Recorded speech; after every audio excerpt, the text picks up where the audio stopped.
Hello students, आज हम vessels equation के दो इंपॉर्टेंट न्यूमेरिकल सॉल्व करने वाले हैं। So I hope you are ready with your pen and paper. So without wasting much time let us start this video. तो सबसे पहले तो ये जो बेसल्स इक्वेशन है इसका फॉर्म क्या है वो समझ लेते हैं। तो बेसल्स इक्वेशन का फॉर्म यहाँ पे लिखा हुआ है जो कि इस तरीके का होता है x square d square Y by D x square plus x d Y by D x plus x square minus n square into y is equals to 0। ये इक्वेशन को हम एन ऑर्डर का बेसल इक्वेशन बोलेंगे। अब दिया गया differential equation अगर ये फॉर्म में है तो हम दिए गए डिफरेंशियल इक्वेशन को बेसल इक्वेशन बोल देंगे और बेसल इक्वेशन के हिसाब से दिए गए डिफरेंशियल इक्वेशन का हम सॉल्यूशन फाइंड करेंगे। वो कैसे, वो तो न्यूमेरिकल सॉल्व करेंगे तभी समझ में आ जाएगा। तो फर्स्ट न्यूमेरिकल है x square d square Y by D x square plus x d Y by D x plus x square minus 1/9 y is equal to 0। इसे सॉल्व करना है। तो सबसे पहले तो ये चेक कर लेते हैं कि दिया गया डिफरेंशियल इक्वेशन क्या बेसल्स इक्वेशन के फॉर्म में है या बेसल्स इक्वेशन है। तो कैसे चेक करेंगे, तो सबसे पहले तो ये दोनों को कंपेयर करा देंगे। तो कंपेयर कराते हैं ये स्टैंडर्ड फॉर्म से। स्टैंडर्ड फॉर्म क्या है, x square d square Y by D x square plus x d Y by D x plus x square minus n square y is equal to 0। ये vessels equation का form है।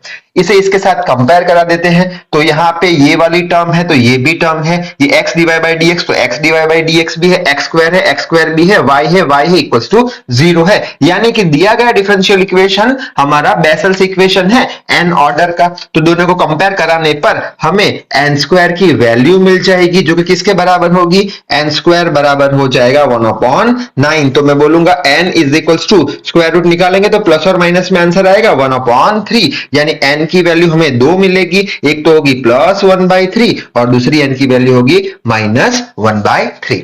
अब ये जो हमें n की वैल्यू मिली ये किस में मिली, ये मिली फ्रैक्शन में। फ्रैक्शन में यानी क्या कि पॉइंट में आंसर आएगा इसका, इंटीजर नहीं है, राउंड फिगर नहीं है, फ्रैक्शन में वैल्यू हमें मिली। तो एक चीज याद रखना, जब भी हमें n की वैल्यू फ्रैक्शन में मिलती है तब हम दिए गए डिफरेंशियल इक्वेशन का सॉल्यूशन लिख सकते हैं y बराबर c1 jn x plus c2 jn x। अगर फ्रैक्शन में n की वैल्यू मिलती है, पॉइंट में आंसर आता है, तभी हम ये सॉल्यूशन का यूज कर सकते हैं।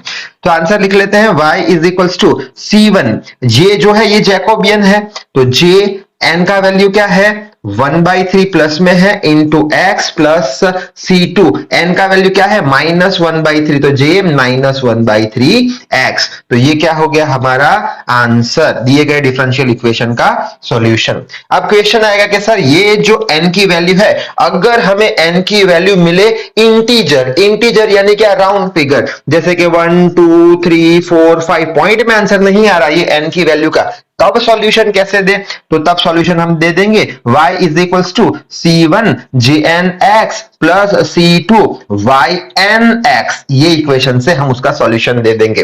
कैसे, तो एक न्यूमेरिकल देख लेते हैं इसके बेस का। जब n की वैल्यू कैसे मिले, इंटीजर मिले, राउंड फिगर में हो, 1 2 3 4 5 मिले, ठीक है।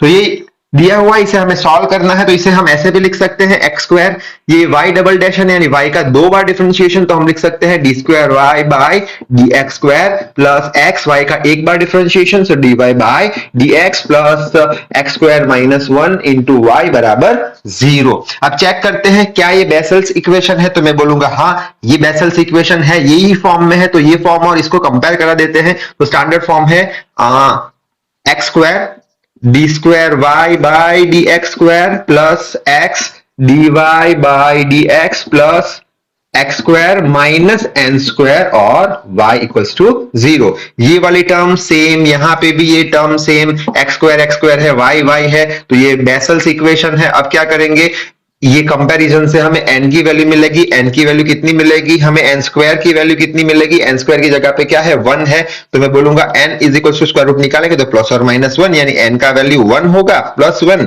और दूसरा n का वैल्यू होगा -1। यानी ये कैसी वैल्यू हमें मिल चुकी है, ये हमें मिल चुकी है इंटीजर वैल्यू, ठीक है, फ्रैक्शन नहीं इंटीजर है। तब इसका सॉल्यूशन हम कैसे देंगे, तब हम देखेंगे यही इक्वेशन से। तो c1 into jnx plus c2 into ynx। तो सॉल्यूशन आ गया c1 into Jacobian j, n का वैल्यू क्या है 1 x प्लस C2, दूसरी n का वैल्यू क्या है -1 है, तो यहां पे हम -1 नहीं लिखेंगे, n की जगह 1 ही लिख लेंगे और x कर देंगे। अगर +2 -2 आया होता तो यहां पे J2 लिख लेते, यहां पे Y2 लिख लेते। +5 -5 आया होता तो यहां पे J5 लिख लेते, यहां पे Y5 लिख लेते। माइनस साइन यहां पे नहीं लगाएंगे क्योंकि Y हमने लिखा है। ठीक है, तो ये क्या हो गया हमारा सॉल्यूशन या बोल लो आंसर। तो आई होप बात समझ में आ गई होगी। तो इस वीडियो में बस इतना ही। So till then read hard, work hard. Thank you very much.